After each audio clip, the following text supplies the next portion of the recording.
హరే కృష్ణ. కృష్ణుడు నెమలి పింఛం ఎందుకు పెట్టుకుంటారో ఈరోజు మీకు చెప్తాను. ఈ ప్రపంచంలో సృష్టిలో నెమలికి ఒక విశిష్ట లక్షణం ఉంది.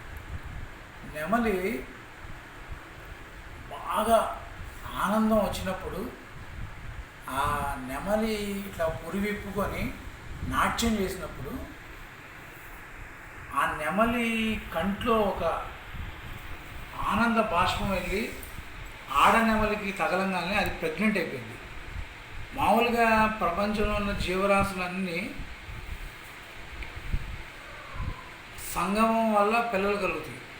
కానీ ఈ ఆనంద బాష్పం ఆడనెమలి మీద పడటం వల్ల పిల్లలు కలుగుతారు. దానికి చిహ్నంగా శ్రీకృష్ణుడు అస్కలిత బ్రహ్మచారి.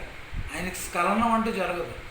కృష్ణుడు రుక్మిణీదేవిని వీళ్ళందరినీ ఇలా పట్టుకొని ప్రేమగా దగ్గరికి తీసుకుంటేనే వాళ్ళకి పిల్లలు పుట్టేస్తారన్నమాట. దానికి సింబాలిక్ రిప్రజెంటేషన్గా శ్రీకృష్ణుల వారు నేను అస్కలిత బ్రహ్మచారి అనేది సింబాలిక్ రిప్రజెంటేషన్ మనందరికీ తెలియజేయడానికి ఆయన నెమలి పింఛం ధరిస్తారు. హరే కృష్ణ.